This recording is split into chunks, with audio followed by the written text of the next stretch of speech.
Hey, what's going on, guys? It's Formal Phantom here, and welcome to my first ever tier list video, guys. So, basically, I've seen these kinds of videos a lot on YouTube lately. Basically, tier lists. I kind of do something similar to this on my channel, except I don't use an actual list like this, but this is the first video in which I am doing that. But basically, we are actually, these tier lists are mainly for ranking things in a certain category.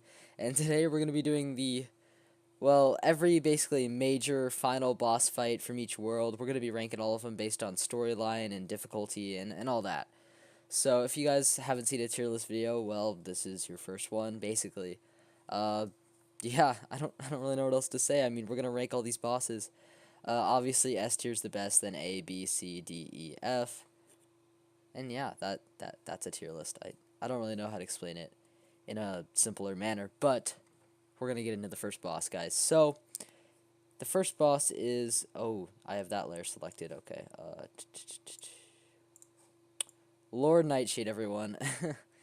So this guy, there was basically, yeah. So I'm gonna rank all these bosses like the based on the storyline and difficulty and stuff leading up to it, all the hype and stuff. So Lord Nightshade, everyone. I am going to put him at the B tier because he's a classic, right? I mean, you'll always remember Lord Nightshade when you think about Wizard City, right? Because I mean, at the time, like when you're, I mean, he's not too difficult, but when you're at that low level, he's decent. And honestly, with his new textures remodeled and stuff, he's a pretty good classic boss, and I like him a lot.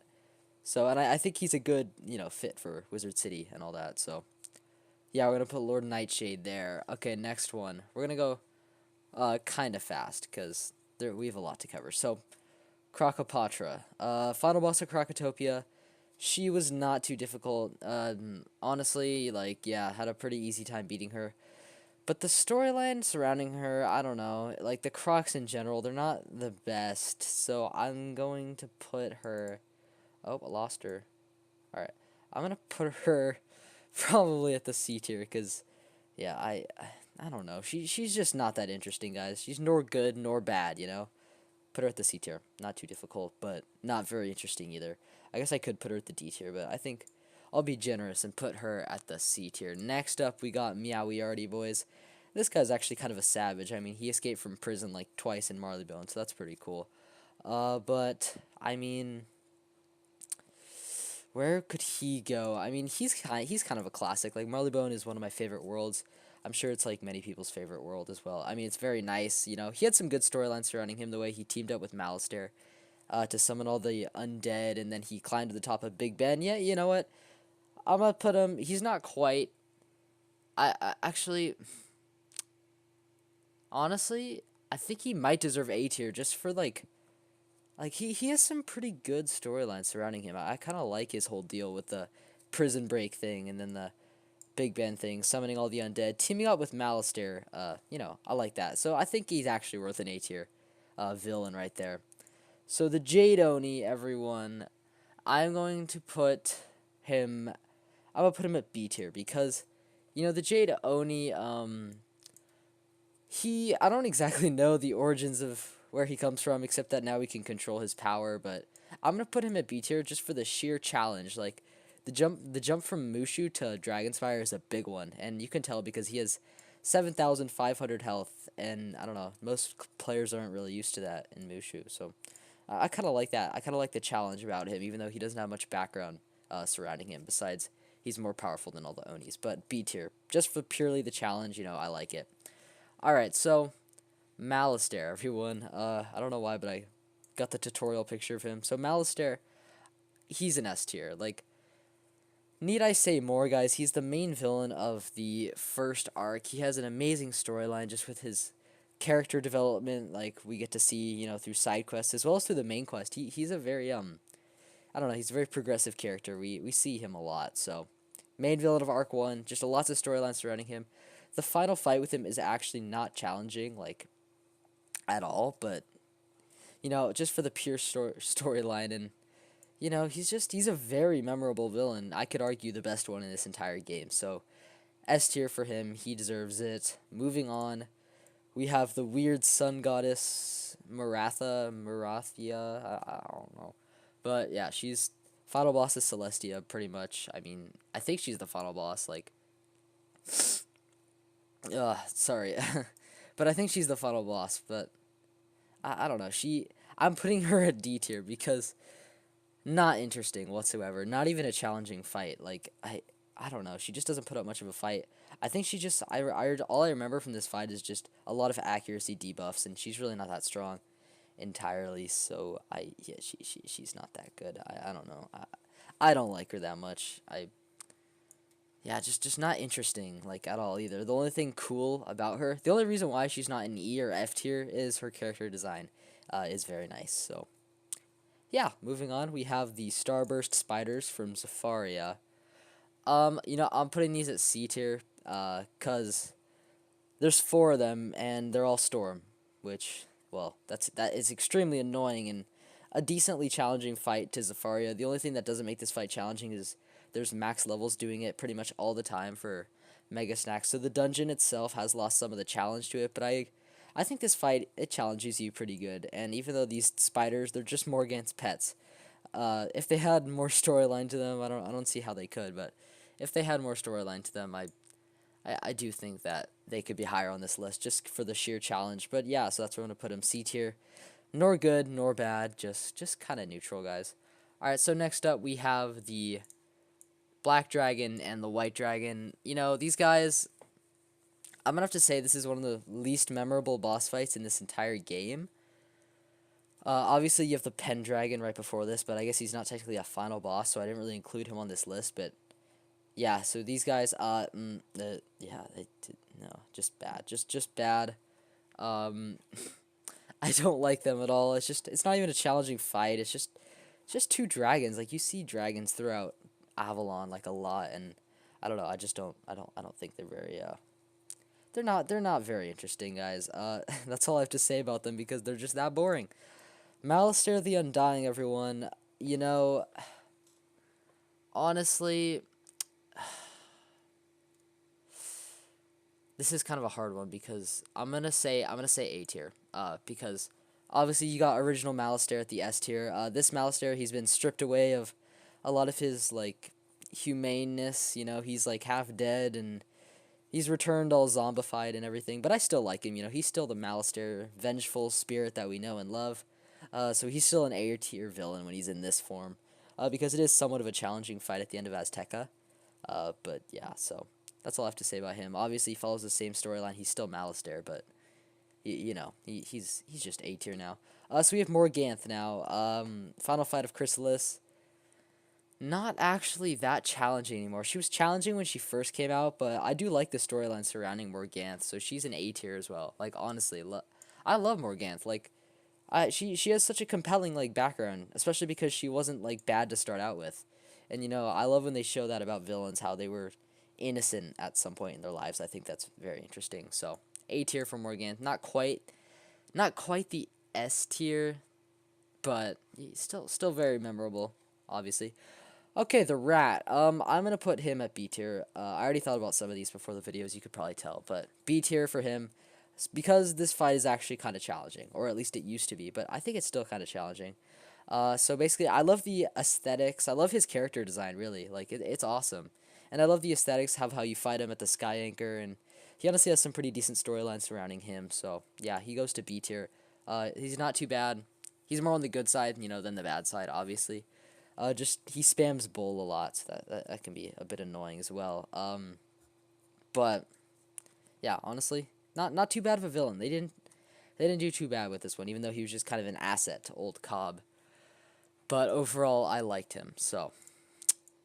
Whoop, that's not the right layer. This one? Yeah, okay. So, I'm doing this in Adobe Photoshop, by the way. It's what I use to make my thumbnails, so. Well, I guess 14, right? 13? I don't know. The layers can tell you, but. The Scorpion, F tier. Oh, screw this guy, man. He's just. He has like 20k health, and he's like the final boss of Mirage Part 1. Like, there should have been. Okay, he should have been harder, guys. Like, Oh my god, like I know Mirage isn't too difficult of a world anymore, but like Jesus, this guy was such a letdown, especially from hyping him up so much just in the first arc when he had that massive army. They're like, oh god, Overlord Xerxes is coming. Like, oh god, like he actually looks pretty cool, and I think they could have done a lot more than him, a lot more with him, but it was kind of a missed opportunity. So sorry, Scorpion, but kind of sucks. So okay, wrong layer again. Nope. Oh, where are you, old Cobb? Are you this one?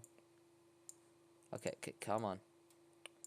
You know, I really don't like. Okay, there we go. He's layer 13, so I kind of mixed up the order a bit. Old Cobb, I'm putting you at S tier as well. I liked this guy like a lot, especially because we were the ones that brought about his return. Like, I don't know, I kind of like that when the player like is the responsible for the new villain because, I mean, he's demonstrated to be mega powerful like in this game, and honestly, I do think he's a bit better than Morganth just because, his storyline comes to a really neat close. Like, we actually get some closure on him at the end of Imperia, unlike Morganth, who just kind of falls through some glass at the end of Chrysalis. This guy's a lot more interesting. Sorry, I had to take a breath, but I think he's pretty on par with Malastare. I think I still like Malastare as my favorite villain in the entire game, but he comes a close second. Honestly, I really like what he did. He's very interesting. I like how they build on his character all the way from Chrysalis. So, well, are we on layer 16? Layer 15? All right, Medulla, F tier. Screw this guy, man. This fight is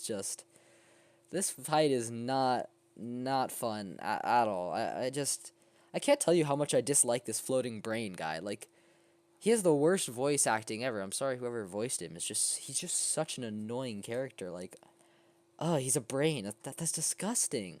And he's actually a difficult fight. But not an enjoyable difficult fight, if you know what I'm saying. Like, he's so bad. He's definitely on par with Scorpion. These are two terrible villains, man. Oh my god. Moving on. We got the Trident. You can't really see very well. I'll enlarge it a bit, but we got your boy, the Titan's Trident. I'm putting this guy. You know what? For sheer difficulty, he goes to B tier because this man's has 1,000,000 health, guys. 1,000,000 health. Obviously, you don't have to do 1,000,000 damage to him, but you do have to hit him 3 times, over 30,000 health for each one. So, honestly, I did like what they did with the final boss. They actually made it challenging. I really hope they don't nerf this fight ever because it's actually a really, really good fight. Like, I enjoy this fight greatly. And the drops from it are actually really good, too. You can get Paradox gear. So, I mean, that's pretty cool. Like, obviously, it's a Trident. Like, you know you've done fucked when, like, a Trident is doing better than you know? Like, yeah, I know. I did just put an inanimate object. I guess it is kind of an animate object, but he's at B tier because it's not a bad boss. Like, I actually enjoyed the fight. Okay, for number 17, we have the Coven, final boss of Grizzleheim. Actually, wait, is this the final boss or is it Jotun? I don't know. I think this is like kind of the final boss of the area though, because we have basically you got the final fight with all the ravens. I'm putting this at. I think this deserves a B tier as well because, I mean, these guys are pretty interesting. Like, you know, you learn a lot about their plans through the Grizzleheim storyline, and I think they're relatively interesting villains and all that. So I'm putting them at B tier. So yeah, Coven right there. Their plans to awaken a huge frost giant to bring upon the Everwinter. I think it was. I don't know. Number 18, final one. We have the final battle of Wintertusk. I guess I can enlarge the image a little bit, but you know, you got your boys. I'm gonna put them at A tier.